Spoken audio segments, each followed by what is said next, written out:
Margaret, are you deliberately trying to make the whole family miserable this summer? Last Tuesday, my eldest daughter screamed at me on the phone. She didn't even ask if this 82-year-old woman was still breathing. The very first thing out of her mouth was that accusation. She said, Mom, the rental company said if you don't pay the 2,000 deposit for the beach house today, that villa will be taken by someone else. The kids have already pulled out their swimsuits. They keep asking me when we're leaving.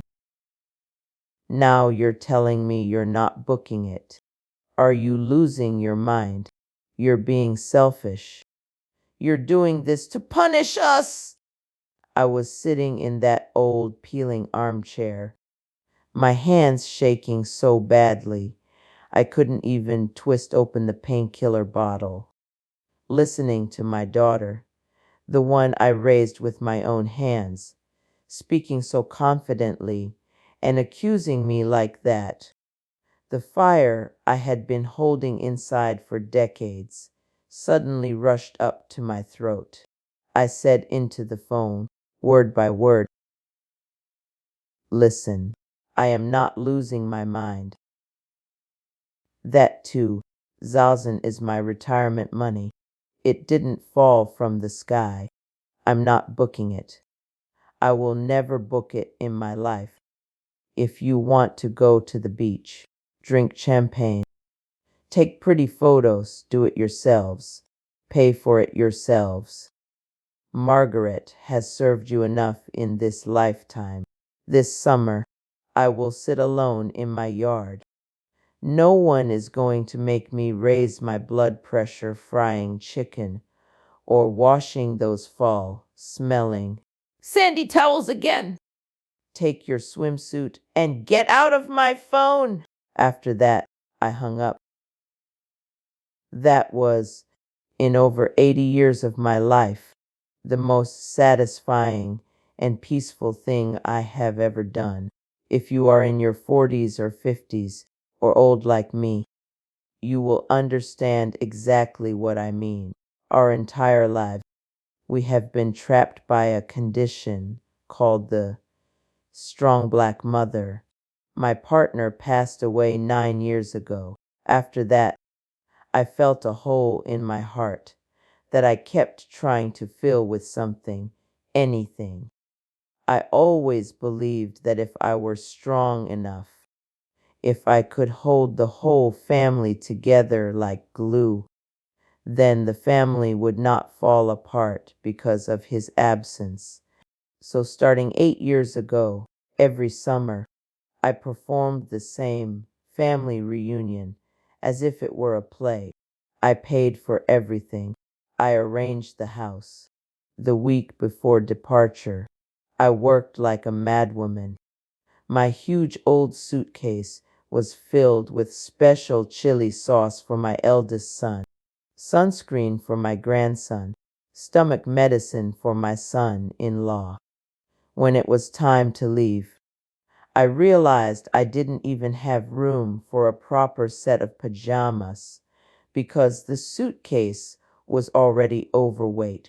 In the end, I packed 2 worn tank tops and 2 pairs of underwear in a plastic grocery bag and left with them. At the beach villa, they said it was a relaxing vacation, but in reality, it was just a different place for me to serve them like a slave. Every morning at 5 a.m. before sunrise, I was already in that hot, airless kitchen with no air conditioning, cooking breakfast for 20 people, frying bacon, toasting bread, brewing huge pots of coffee, while they slept until noon, then got up, ate, wiped their mouths, and went to the beach to sunbathe, surf, and post photos saying, "What a happy family reunion." I was washing dishes in that greasy kitchen, scrubbing piles of sandy, sour smelling shirts and soaked swimsuits under the burning sun.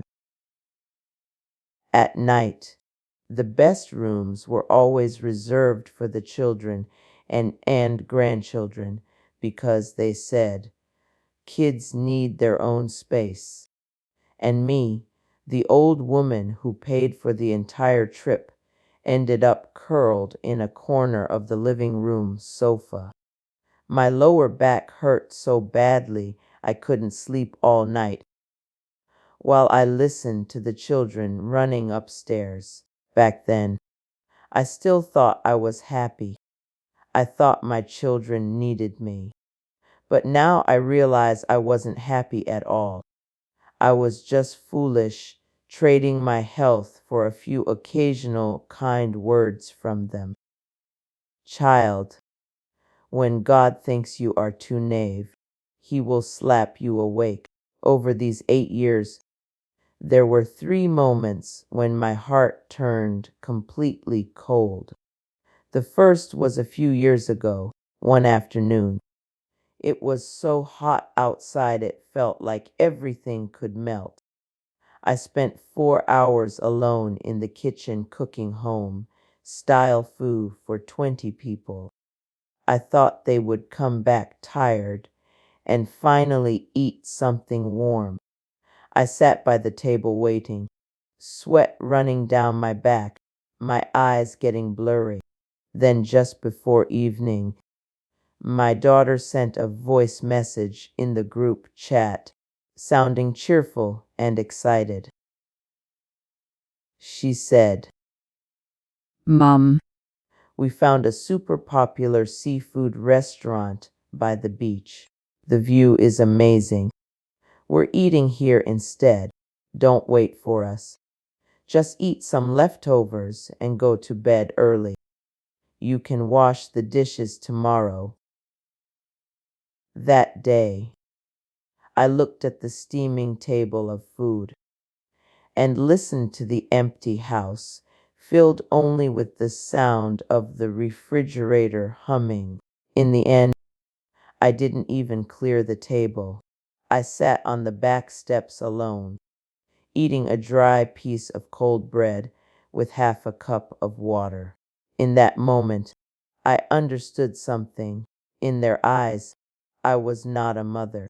I was just an unpaid old laborer who could be stood up at any time. The second time was last year. During a vacation, I suddenly developed acute knee swelling.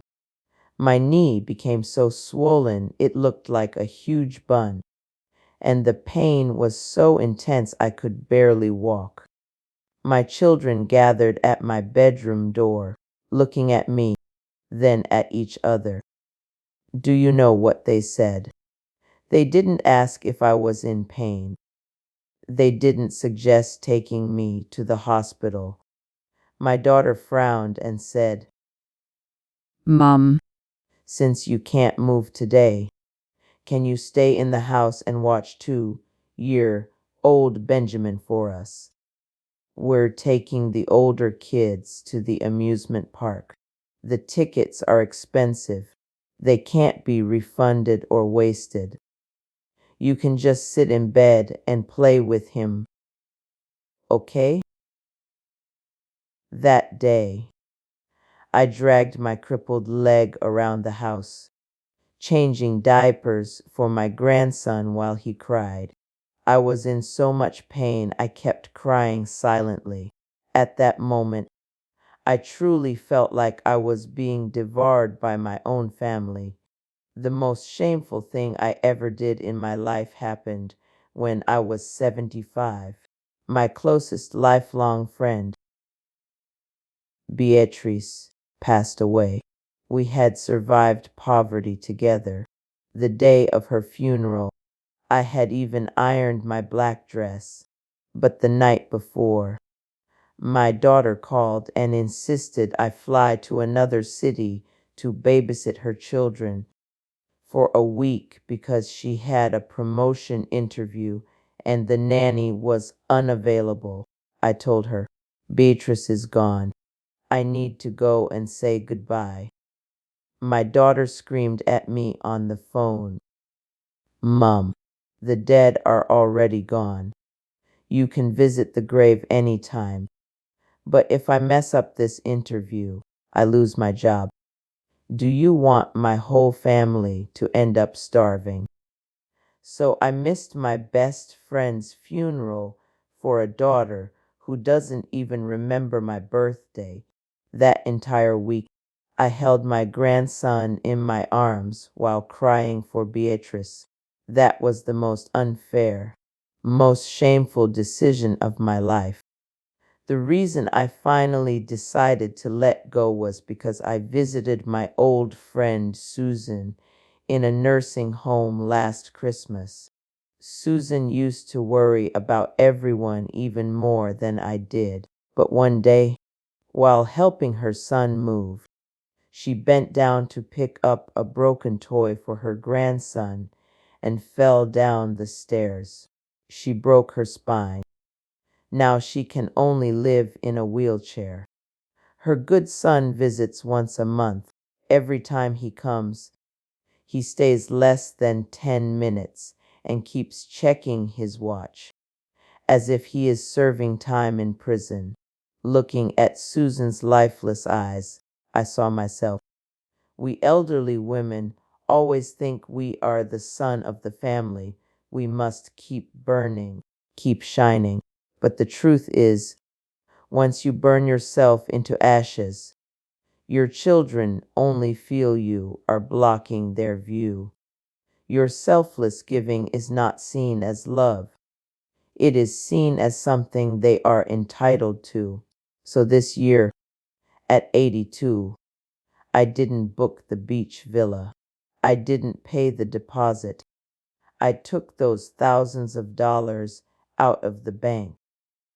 I bought the best hearing aid in the city so I can hear birds outside my window instead of endless complaints from my children. I had my backyard renovated. I bought the most expensive leather rocking chair. I also set aside money so that every weekend I go to a city club to listen to real jazz music. At first, my daughter came to my door shouting that I had changed, that I had become cruel. I said to her, Yes, I have changed. I spent more than 80 years serving you. Now, The rest of my time, I will serve myself. Take your swimsuit and get out of my yard. I used to think success meant having the whole family revolve around me. Now I understand true success is waking up in the morning and not having to think about who I need to cook coffee for. If you are listening to this and feel like you are living like a tired old workhorse, listen carefully to what Margaret is saying. You don't need to wait until 82 to save yourself. You have the right to stop right now. You have the right to say, I'm tired. You wash the dishes. You pay the bills. You cook your own meals. And if you don't want to, then go hungry. Remember this, your excessive sacrifice will not earn respect. It will only create more entitlement. The more you give, the more they will take you for granted. If you feel heavy in your heart or like you can't breathe, then start today. Cancel one gathering you truly hate. Write down one thing you've always wanted to buy, but never allowed yourself to. Then put on your clothes and go buy it today. I am Margaret. I am 82 years old. I gave up the beach villa, but I found myself again. Don't be afraid. You deserve a peaceful old age that belongs only to you. We will meet in peace. May God bless every woman who learns to love herself